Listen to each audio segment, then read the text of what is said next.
Olá, meu povo! Chegando aqui mais uma vez num domingo maravilhoso, né? Muito calor aqui na minha terra de Mato Grosso, minha terra aqui de Cáceres, Mato Grosso, região do Pantanal, com pouca chuva, infelizmente, né? E estamos aqui mais uma vez, tá? Trazendo para vocês uma boa notícia assim de domingo. Nem sempre as notícias são boas, né? Mas no sentido de trazer novidade para vocês. Esse é um dos objetivos também que nós temos aqui com esse canal.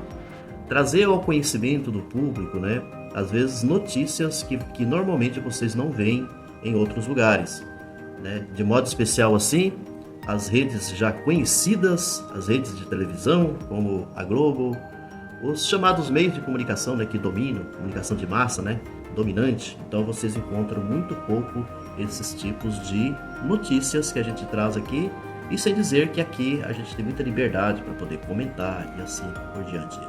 Então eu já vou pedindo aí, se você está vindo pela primeira vez, né, que se inscreva aqui no canal, vá se inscrevendo. O canal cresceu um pouquinho, mas precisa contar muito com o seu apoio.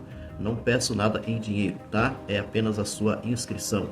E que também você não esqueça de maneira nenhuma de dar o seu joinha, tá? É muito simples, né? Você clica aí no joinha, tá? E aí você vai estar também colaborando aqui com o canal. A notícia que eu quero trazer aqui para vocês, penso assim ser pertinente, né? A gente trazer esse tipo de notícia, o que diz respeito a essa relação, por exemplo, de Lula com os evangélicos. E aqui eu vou trazer uma opinião de um pastor assim já bastante conhecido, né? Ele tem um trabalho muito interessante, né?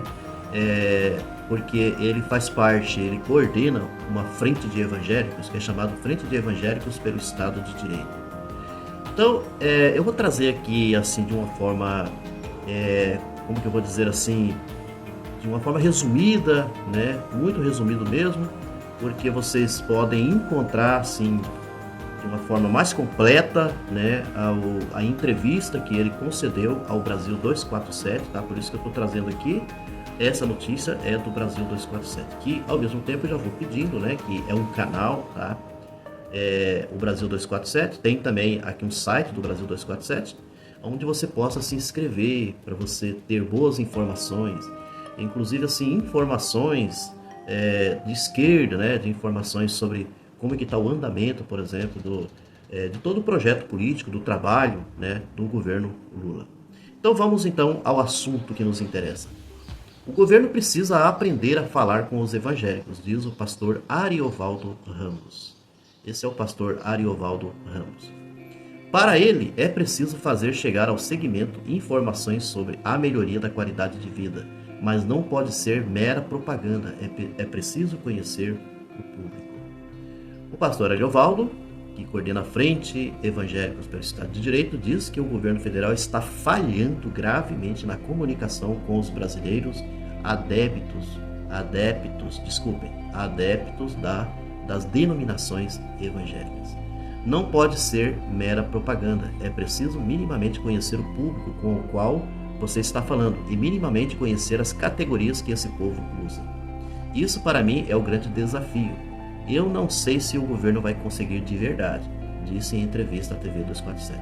Ariovaldo deu entrevista ao jornalista Joaquim de Carvalho depois que foram divulgadas informações no sentido de que o governo estuda formas de aproximação do presidente Lula com um segmento evangélico onde sua popularidade não tem aumentado.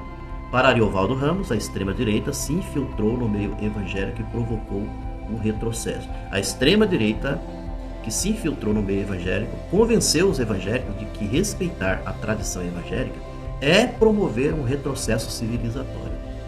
Olha só, né?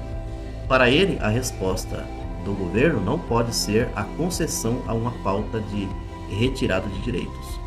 O governo não pode cair na esparrela de fazer favores ao fundamentalismo, principalmente estes que tentam contra os direitos civis, declarou. E advertiu. Se fizer isso, vai se comprometer gravemente, inclusive se contradizer de forma irrecuperável, porque vai ter que negar direitos absolutamente consagrados, legítimos, para negociar com um grupo que escolheu um caminho de retrocesso civilizatório em algumas áreas do relacionamento humano. Ariovaldo considerou enorme o desafio do governo e defendeu a formação de um gabinete de crise. O governo precisa entender que é preciso criar um gabinete de crise na fala com os evangélicos, para que seja eficaz, mas que não comprometa os avanços civilizatórios, para que não produza retrocessos, principalmente no que tange aos direitos humanos. O governo vai precisar ter muita sabedoria, e eu não sei se tem isso. Ariovaldo também reclamou do que considera erro político do governo ao não convidar evangélicos para o Conselho de Desenvolvimento Econômico e Social Sustentável, o chamado Conselhão, que tem 246 integrantes e a missão de representar a diversidade da sociedade e dar suporte à formulação de políticas públicas. Outras religiões, como o judaísmo e a Igreja Católica, estão presentes no Conselhão. Os evangélicos representam hoje cerca de 30% da população. Ou seja, a crítica dele é que nesse Conselhão não tem presença dos evangélicos, né? O governo perdeu a chance no início deste ano. Não levou nenhum evangélico, por exemplo, para o Conselhão. Não reuniu os evangélicos que apoiaram o governo para ouvi-los e para pensar formas de falar com esse povo. E não conseguiu compreender ainda que o meio evangélico é uma nova cultura. Ser evangélico é ser gente de forma particular. Não é um mero movimento religioso. É o surgimento de uma nova cultura que disputa, inclusive na base da pirâmide, a formulação de uma nova cultura brasileira. Olha, isso aqui é até interessante, né? Eu ainda não tinha ouvido falar disso, né? Não é apenas assim meramente um movimento religioso, né? Mas faz parte de uma nova cultura. Isso é uma questão que precisa ser pensada, né? Ariovaldo foi um dos criadores da Frente de Evangélicos para o Estado de Direito em 2016, se posicionou contra o impeachment de Dilma Rousseff, e também denunciou os abusos da Lava Jato, principalmente a prisão de Lula. Ariovaldo visitou o presidente no cárcere, da Polícia Federal várias vezes e criticou duramente o governo Bolsonaro, inclusive a negação da ciência durante a pandemia. E continua a se manifestar em defesa da democracia num programa de rádio. A gente está há um ano, um pouco mais, falando na rádio uma vez por semana no programa Papo de Crente, e nós já vimos avanços. É claro que são avanços tímidos, porque nossa audiência também é reduzida. E é um ano de trabalho intenso, falando dos avanços democráticos, civilizatórios que o Brasil está vivendo, numa linguagem que construa a fé daqueles que nos ouvem. Ariovaldo entende que é preciso abrir canais de comunicação direta com os evangélicos e entende como positiva a iniciativa para que Lula participe de programas dirigidos, a essa população. O governo precisa aprender a falar com essa gente, não a usar categorias religiosas, mas a entender que tem de dizer profundas e muito bem-vindas verdades, porque ajudam esse povo, que é o que mais carece dessas realizações, de forma que eles a entendam, não se sintam agredidos pela comunicação. O governo precisa entender que, quando está falando com a classe C, D e E, que é a maioria da população brasileira, está falando basicamente com evangélicos. Isso também é interessante. E está falando com religiosos de forma geral. E é preciso entender as novas categorias, observou. Muito interessante, pessoal? Isso precisa ser levado em consideração pelo governo federal. Uma coisa que eu tenho muito assim claro comigo, e eu vejo muitas vezes até muitos companheiros e companheiras de esquerda, petista, que quando vão falar dos evangélicos, costumam generalizar os evangélicos, os pastores. E aí vão meio que desconsiderando, por exemplo, o pastor igual esse pastor Ariovaldo. Eu conheço inclusive pastores que, tem um que eu estou lembrando aqui o nome dele agora, o Gilmar, lá no TikTok. Gente, que cara fantástico, É um cara de esquerda, um cara que defende o governo Lula, sabe? Contra o Bolsonaro. E o que eu fico pensando é assim, o Ariovaldo, esse pastor, ele tem razão em muita coisa do que ele diz, até dessa nova cultura, tá? E eu acredito que uma pessoa igual ele, igual esse Gilmar, tem diversos outros, pastores, que aqui agora eu não me recordo o nome, alguns eu tenho visto até no YouTube também, né? Que sabem muito bem, sabem fazer muito bem essa leitura, né?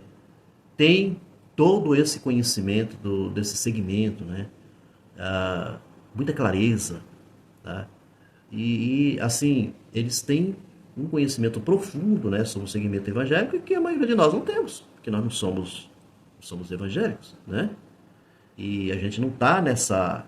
Mesmo que você às vezes estuda, né? Tem pessoas que se aprofundam sobre isso, mas sempre tem algumas coisas erradas, né? Alguns equívocos.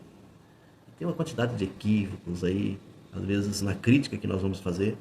E aí muitas vezes essas coisas que chegam no meio de comunicação acabam atingindo pessoas que ficam chateadas, que acabam não gostando do governo Lula, né? Acabam não gostando da esquerda, tá? Isso muitas vezes por causa de narrativas que nós usamos, narrativas de forma errônea, equivocada, né? Então esse canal de comunicação precisa sim, né? E precisa ser um canal da forma, por exemplo, como o Ariovaldo coloca aqui, né?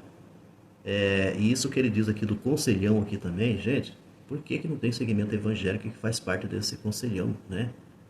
Que coisa, nem eu sabia disso, né? Quer dizer, você tem vários outros integrantes de outras religiões, como ele vai dizer aqui, ó, o conselhão, esse conselhão, tá? Que faz parte do Conselho de Desenvolvimento Econômico Social Sustentável, tem 246 integrantes, né? E aí desses, olha só, tem presença do judaísmo, né? Tá nesse conselhão, os católicos, sim. Os evangélicos representam hoje cerca de 30% da população, não fazem parte, não estão no tal do conselhão. Por que não estão, né? Acho que é a pergunta que precisa ser feita. Grande abraço, ótimo domingo para todos, todas, todos. Se divirtam, né, se puder, né, estejam com a família, estejam reunidos, com amigos, tá? Vamos viver a felicidade enquanto a gente pode, né? Momentos de alegria, tá? Porque muitas vezes a tristeza bate a porta. Mas não vamos nos abater com a tristeza, né? Não vamos deixar que a tristeza tome conta da gente. Isso é muito ruim, né? Para a nossa vida. Fiquem com Deus, grande abraço e até a próxima vez.